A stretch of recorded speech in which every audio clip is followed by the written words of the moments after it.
Bonjour à tous, bienvenue sur l'Étoile de l'Univers. Je vous souhaite une très très belle année 2022. Je vous souhaite bien sûr tout d'abord la santé, ce qui est le plus important pour nous tous, car sans la santé, on ne peut pas faire grand-chose. C'est la plus belle des richesses. Et ensuite, tout ce que vous désirez, beaucoup de bonheur, beaucoup de joie, des partages, des rires, des bons moments avec vos proches, avec ce que vous aimez.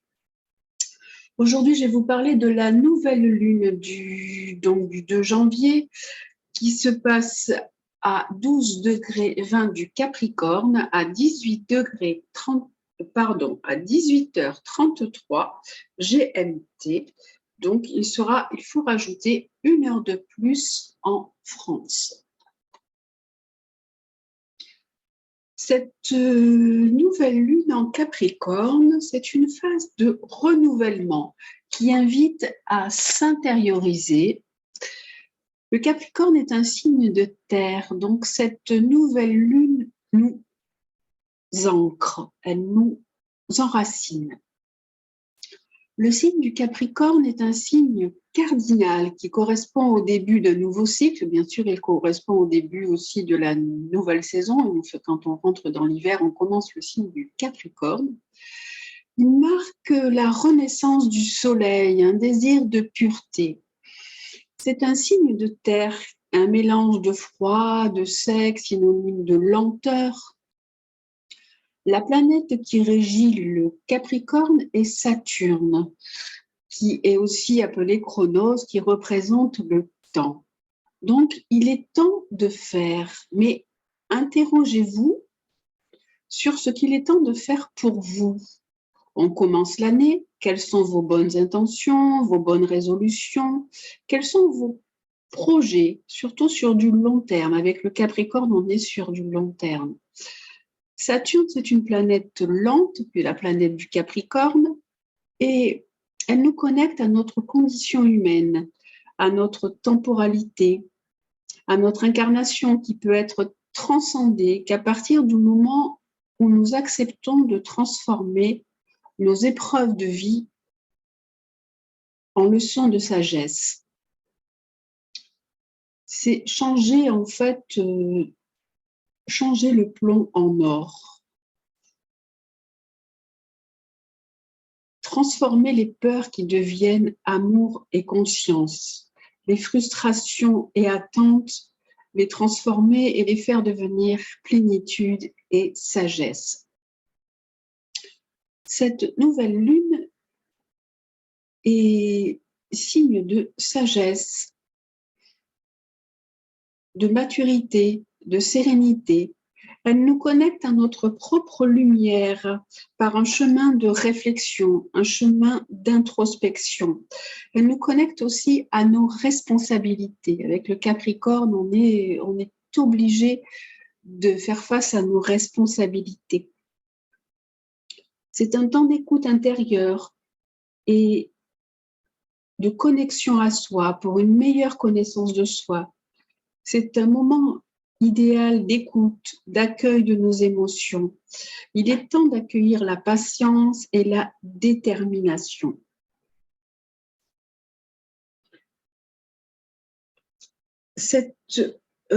Avec cette nouvelle lune, on débute l'année avec beaucoup de planètes en Capricorne. Vous savez qu'à chaque nouvelle lune, on a le soleil conjoint à la lune.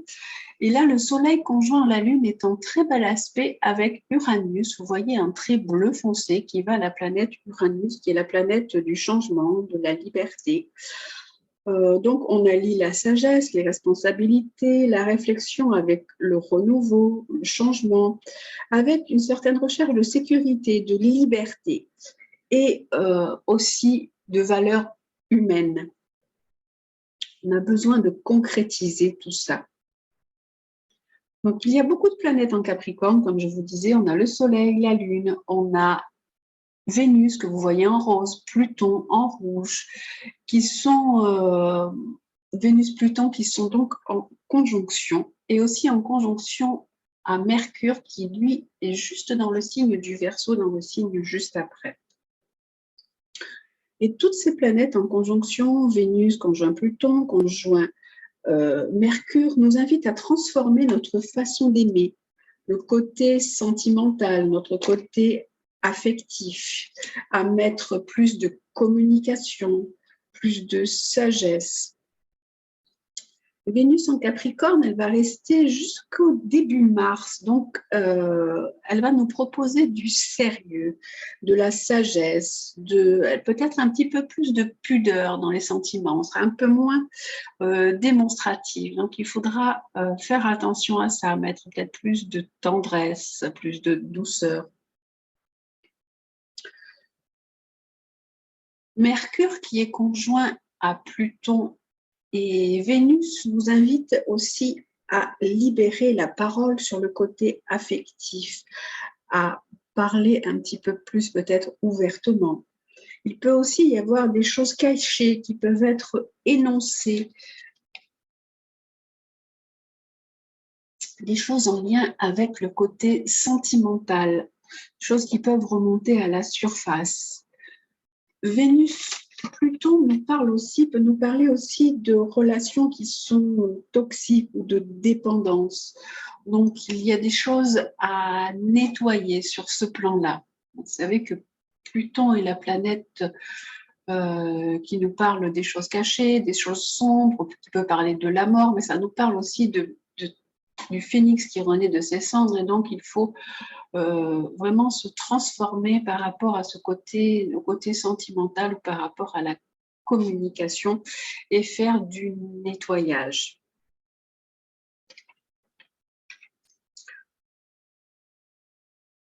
On a un bel aspect aussi entre Vénus, Pluton, en bel aspect avec Neptune qui est en vert. On a un petit trait qui part de Vénus-Pluton et qui va à Neptune.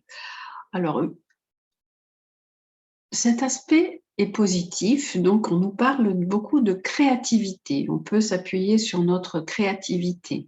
On peut aussi s'appuyer sur notre empathie, sur notre compassion pour transformer tout ce côté que l'on a à nettoyer, à modifier. Il faut quand même peut-être faire un petit peu attention aux illusions parce que Neptune peut amener, même s'il est là en aspect positif, il peut quand même amener un peu de flou et on peut être à côté de la réalité, à côté un peu de la plaque. Il est important de se servir du coup de la compassion et de notre créativité pour pouvoir mieux vivre cette conjonction Vénus-Pluton. On a Mercure qui est en violet, là, qui est juste à côté de Pluton, entre Pluton et Saturne.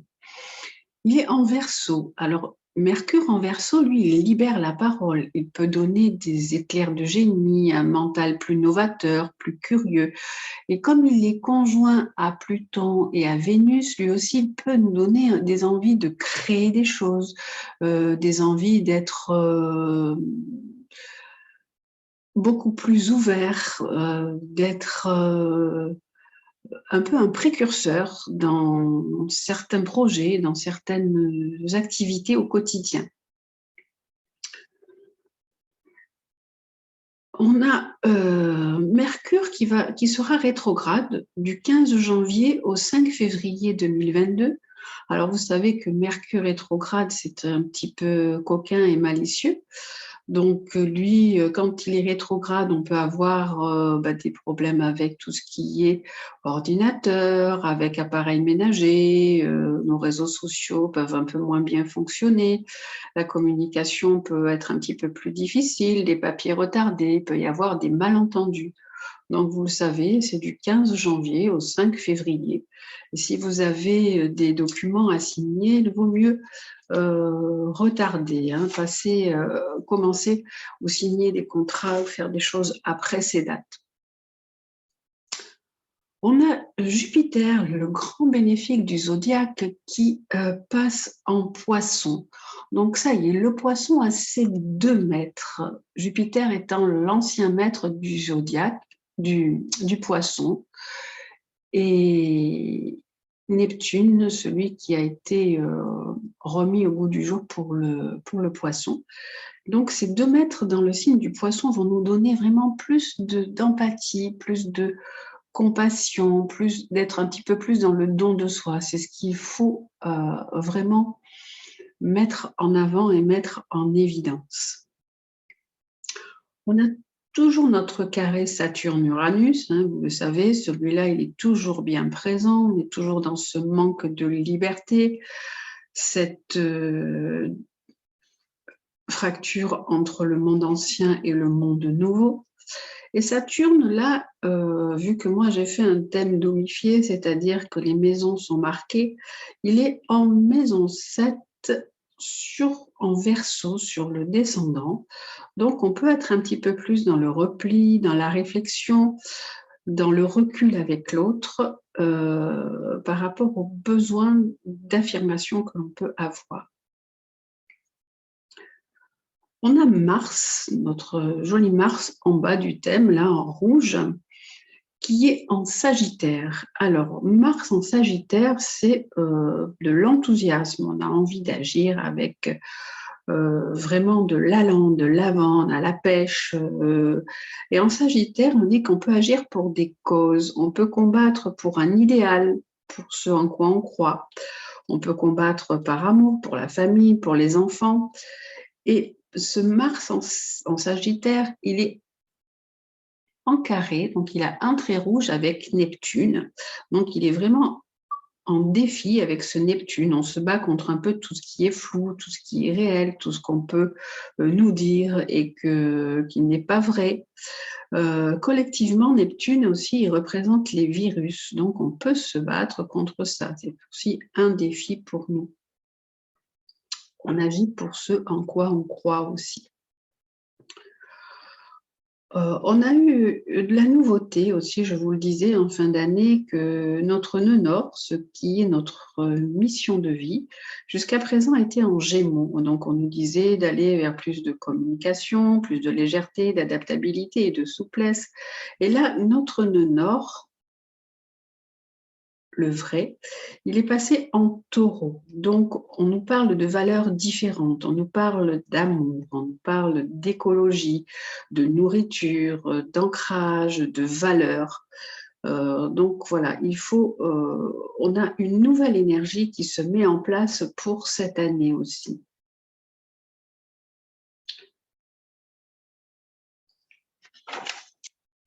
Cette nouvelle lune qui débute cette année 2022 nous a donc invité, et nous invite plutôt, à lâcher le superflu, à revenir à l'essentiel.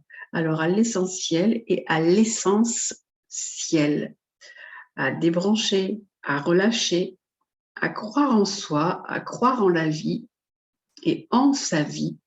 Donc peut-être à se donner des nouveaux projets, à restructurer sa vie de façon différente, puisque le Capricorne nous parle de structure, mais aussi à patienter. Il y a une notion de patience et de temps avec le Capricorne et avec Saturne.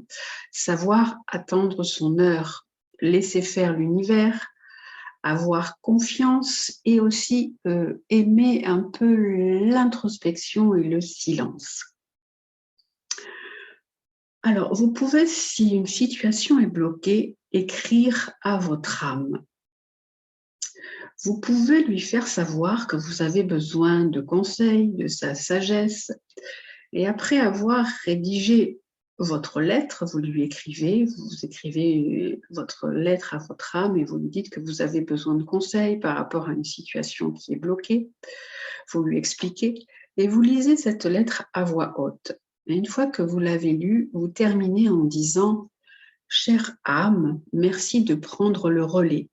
Je te donne carte blanche pour résoudre cette situation. » Vous pouvez aussi plier votre lettre et déposer, si vous avez un cristal de roche, vous pouvez déposer votre cristal dessus.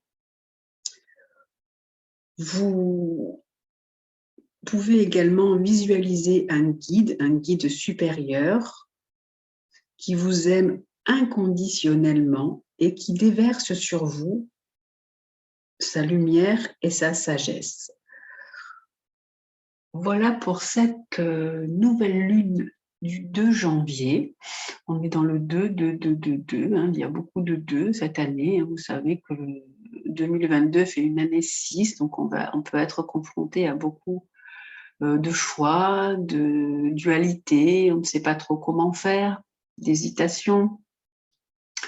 L'année 20, ça peut être une année 20 et 22 aussi. On peut séparer ça de cette façon-là. 20 qui représente le renouveau avec la carte du jugement dans le tarot. 22, c'est le fou. Donc, on peut partir vers autre chose, une nouvelle destination. Voilà, c'est une année qui nous invite à plein de propositions à vous de savoir laquelle choisir. Voilà, je vous souhaite donc une belle nouvelle lune en Capricorne. Je vous dis prenez bien soin de vous, je vous embrasse et à très bientôt.